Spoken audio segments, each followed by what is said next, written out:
semua, kakak-kakak semua, ini adalah forum kita menimba ilmu.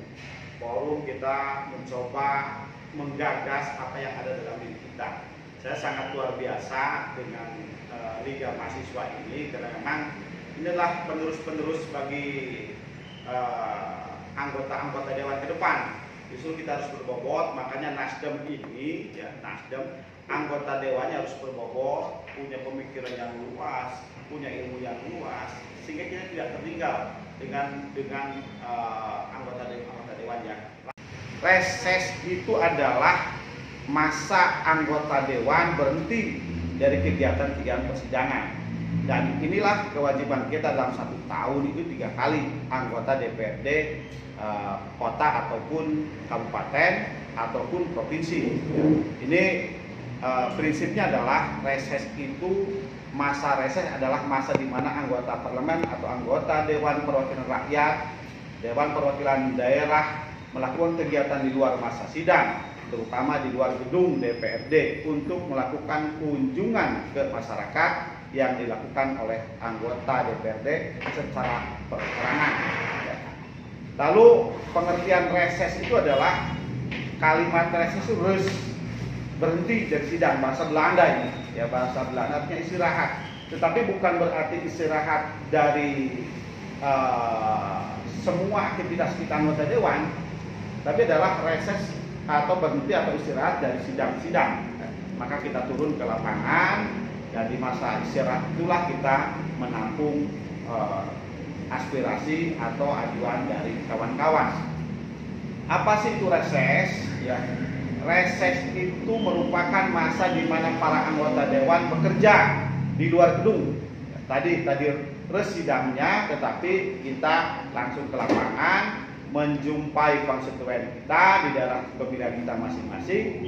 Lalu pelaksanaan tugas anggota dewan di dapilnya dalam rangka menjaring, menampung aspirasi konstituen serta melaksanakan fungsi pengawasan dikenal dengan kunjungan kerja. Tujuan reses adalah menyerap dan menindaklanjuti aspirasi konstituen dan pengaduan masyarakat guna memberikan pertanggungjawaban moral dan politis untuk kita semua, tentunya masyarakat. Bagaimana itu kita akan lakukan penjaringan dari masyarakat sehingga betul bisa terlaksana teranggarkan di dalam kegiatan RAPBD kita, ya, atau di anggaran di tiap kota kabupaten. Kakak-kakak semua, ada yang harus kita perhatikan dalam dasar hukum yang tentunya adalah bagian yang tidak terpisahkan dalam konstruksi sebuah daerah. Itu pasti memiliki misi, memiliki visi satu daerah, ya. Lalu dipadukan visi-visi itu dalam sebuah RPJMD, ya, sebuah kota ada RPJMD tentunya. Sebuah kota ada renstra-nya, ada renjaknya di SKPD. Dan ini semua kaitan dengan kegiatan yang dilakukan di mereka, ya, di mereka. Itu RKPD itu menampung dari berbagai macam kepentingan. Tadi kepentingan wali kota dan wakil wali kota terpilih, juga kepentingan sebuah RPJMD yang tentunya tidak terlepas dari RT dan RW, ya, kegiatan tata ruang dan sebagainya. Ini akan saling beririsan tentunya. Nah, bagaimana kita selaraskan tadi antara dengan reses tadi, karena hasil reses itu nantinya adalah berbentuk pokir, ya. Tadi yang ajuan dari masyarakat itu bentuknya nanti pokir, yang dari masyarakat itu bentuknya adalah pokok-pokok pikiran anggota dewan yang dihasilkan dari masyarakat. Nah, kita selaraskan agar menjadi bagian daripada RKPD di masing-masing daerah, ya. Nah, RKPD ini adalah rencana kerja, ya, pembangunan daerah. Jadi kita masuk ke situ, itu hasil dari reses. Nah, undang-undangnya jelas, itu ada Undang-Undang 23 2014 tentang pemerintahan daerah, Undang-Undang 17 tahun 2014 tentang MPR, DPR, DPR dan yang telah diubah menjadi Undang-Undang Nomor 2 2018. Lalu ada PP 25 tahun 2004 tentang pedoman penyusunan tatib yang sudah dirubah beberapa kali menjadi PP 16 tahun 2010 tentang tata tertib DPRD yang telah diubah kembali menjadi PP 12 tahun 2018. Lalu di Permendagri nomor 86 tahun 2017. Ini semua untuk tidak gambaran tidak melenceng daripada aturan yang sudah dibuat tentunya. Nah, lalu kita langsung ke model atau cara kaitan dengan reses itu sendiri. Pada saat kita akan melakukan reses, biasanya itu ada tiga kegiatan reses dalam 1 tahun. Ya. 3 kegiatan reses dalam 1 tahun itu boleh dalam 1 reses itu ditentukan waktunya di antara maksimal 6 hari. Ya, kita sudah diatur 6 hari. Nah, dalam 6 hari itu boleh mau dipakai 2 hari, 3 hari, boleh. Ya, bisa dilaksanakan. Yang penting di dalam tatibnya sudah ditentukan, ya, dalam tata tertibnya di PP 12 sudah ditentukan berapa banyak orang yang diundang reses. Nah, ini juga bagian daripada proses yang bisa kita lakukan. Proses awalnya adalah bagaimana sebuah reses ini bisa berjalan dengan baik. Ya. Tentu kita DPRD bekerjasama dengan fasilitator dalam hal ini Sekwan, ya, Sekretariat Dewan itu menyiapkan akomodasi yang tentunya sudah dianggarkan. Contoh kita menyiapkan, kalau di luar kita siapkan tenda, kalau dalam gedung kita siapkan untuk sewa gedungnya, ya. Kalau melalui Zoom meeting kita juga siapkan dengan perangkat-perangkatnya. Itu adalah salah satu persiapan yang harus kita lakukan. Lalu juga Sekretariat Dewan juga menyiapkan absensi, undangan dan sebagainya yang sudah kita plotting siapa saja yang diundang. Itulah anggota Dewan di dapil itu yang berhak mengundang siapa saja tentunya. Lalu pada saat persiapan itu kita terjun ke lapangan pun harus ada panitia lokal. Ya, panitia lokal yang tentunya difasilitasi oleh kita selaku anggota Dewan. Mau nunjuk siapa?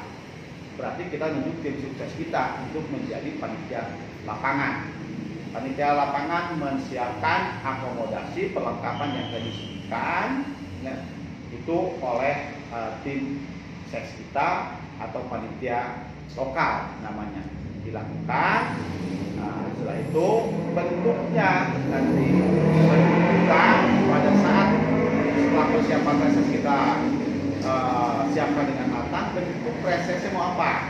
Ya, dialog, ya kan, interaktif, atau Zoom meeting dengan perlengkapan, atau langsung di lapangan tadi, ya, langsung di lapangan ketemu dengan konstituen.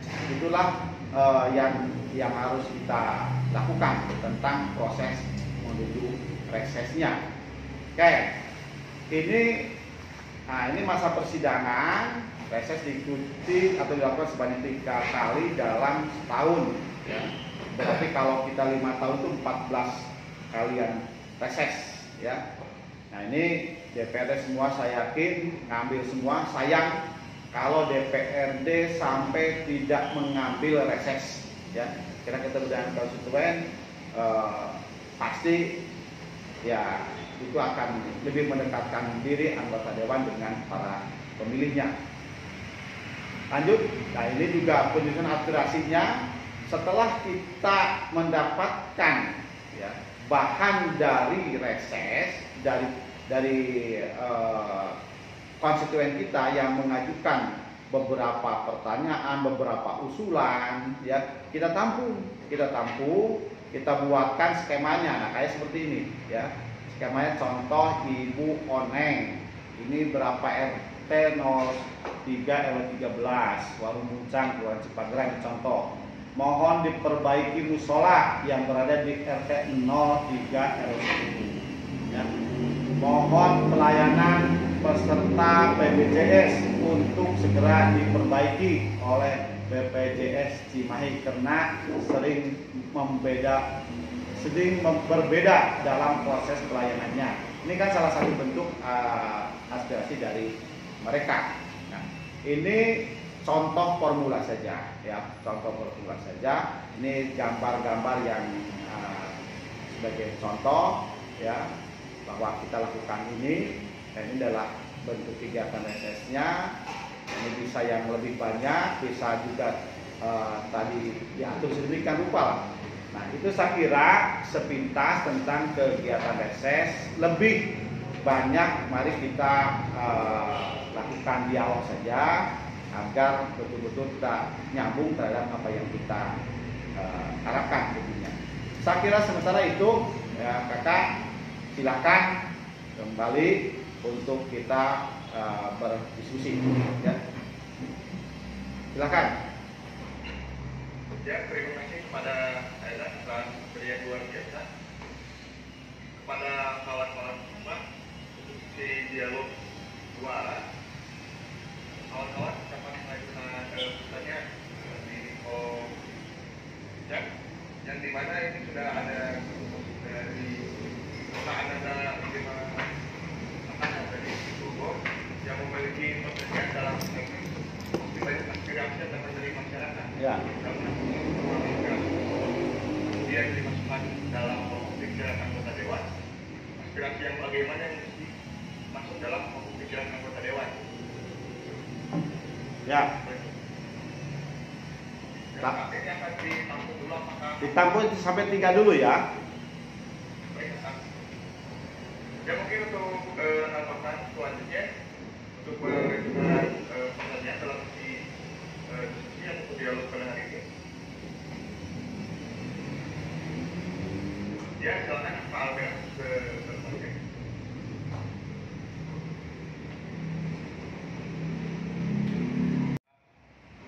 Oke, ya tadi kalau sekarang ternyata kita ini terlalu banyak, sementara kita ada batasan. Katakan itu ada 20, ya, tapi yang kita bisa masukkan hanya 10, gini ya. Itu kan skala prioritasnya kita yang mana, ya, skala prioritasnya yang mana. Lalu ada juga mungkin yang bisa saja beririsan. Contoh tentang UMKM, ya, tentang PKL, tentang para pedagang, bagaimana sekarang ekonomi yang saat ini sedang terpuruk, lalu masuk situ aspirasi. Ada yang minta bantuan, ada yang minta gerobaknya, ada yang ya perizinan dan sebagainya, itu dimasukkan dalam satu komponen. Itu bisa dilakukan seperti itu, ya. Contoh tadi, begitu sekarang kita ingin meningkatkan ekonominya, sementara sampai saat ini belum betul-betul luar biasa, maka ada beberapa faktor, ya. Mungkin pada saat kita penyajian, mungkin pada saat kita membuat kuenya kurang bagus. Nah, di situ ada pelatihan yang dilakukan oleh dinas terkait. Maka itu menjadi bagian prioritas yang harus kita ajukan, dan tadi mungkin saja beririsan sehingga bisa bersamaan dimasukkannya, ya. Tapi bentuknya kalimatnya mungkin agak berbeda, ya. Nah, satu lagi bahwa pada saat tadi aspirasi yang tidak tertampung itu juga sebetulnya bisa saja. Contoh sekarang ini perbaikan masjid. Contoh nih perbaikan masjid. Perbaikan masjid kan tidak bisa dilakukan dari anggota dewan melalui reses, ya. Karena itu sudah beda ranahnya. Maka bagaimana caranya supaya itu bisa dilaksanakan? Maka anggota dewan kan bicara dengan stakeholder atau yang punya kepentingan di eksekutif. Itu kita sampaikan, contoh di bagian Kesra, tolong dibantu kegiatan di sebelah sana. Mungkin sudah ada di Kesra sendiri bahannya. Nah, saya kira itu. Jadi reses itu tadi saya katakan bahwa ada yang resesnya polanya dari musrenbang. Ini musrenbang ini kan prosesnya di tingkat RT, rembuk warga dulu, ya, di RT dan RW, lalu dibawa ke kelurahan yang berbentuk musrenbang, ya. forum diskusi di kelurahan. Ya. Nah, kalau sekarang tiap RW, katakan ada 10 RW lah, ya, 10 RW dalam satu kelurahan. Ya. Itu tiap RW mengajukan 20 kebutuhan, ya. Maka satu RW, satu kelurahan atau satu desa itu maka akan ada 200 kebutuhan yang diajukan oleh mereka. Nah, 200 kebutuhan ini di dalam musrenbang itu dibuatkan berdasarkan skala prioritas karena jatahnya hanya prioritas, ya. Yang mana prioritas itu bobot nilainya, pentingnya dari musrenbang itu. Nah, itu dibawa, kalau seandainya 200 maka biasanya di kelurahan itu hanya dapatkan 10 itu dibawa ke kecamatan, ya. Di kecamatan sama dibuatkan lagi pola kepentingannya, dibuatlah lagi tabel-tabel kepentingan penting, seberapa penting sesungguhnya dari yang diajukan itu. Nah, maka tadi betul sebetulnya kok tidak menyentuh kepada RT dan RW atau masyarakat terbawah, aspirasinya tidak terlaksana sehingga menjadi apatis, ya. Itu memang ada hal-hal yang seperti itu. Maka kita backup tadi di musrenbang tidak bisa dilaksanakan, maka anggota dewan lah yang harus terjun ke lapangan tadi sampai ke tingkat RT dan RW, menampung dari itu semua. Dan justru lebih banyaknya kadang-kadang daripada musrenbang itu lebih banyak dari anggota dewan, aspirasi dari anggota dewan dibanding dengan hasil musrenbang. Cuma kita di musrenbang itu di resesnya anggota dewan itu kita memilah. Kalau jalan nasional atau jalan kota kabupaten itu biarlah kewajiban eksekutif, tapi kita ngambilnya jalan lingkungan. Kira akan lebih banyak kan, ya, jalan lingkungan yang diperlukan, penerangan jalan lah tadi tentang tidak tertanganinya masyarakat dalam kesehatan, itu kita yang tabung dari situ, ya. Saya kira justru dengan adanya anggota dewan turun ke lapangan itu akan lebih terasa, ya, akan lebih terasa. Karena kalau di musrenbang itu kan bagian kecil saja dari perwakilan masyarakat. Sementara kami anggota dewan itu turun langsung, ya, sebanyak atau sesuai dengan aturan yang sudah kita buat.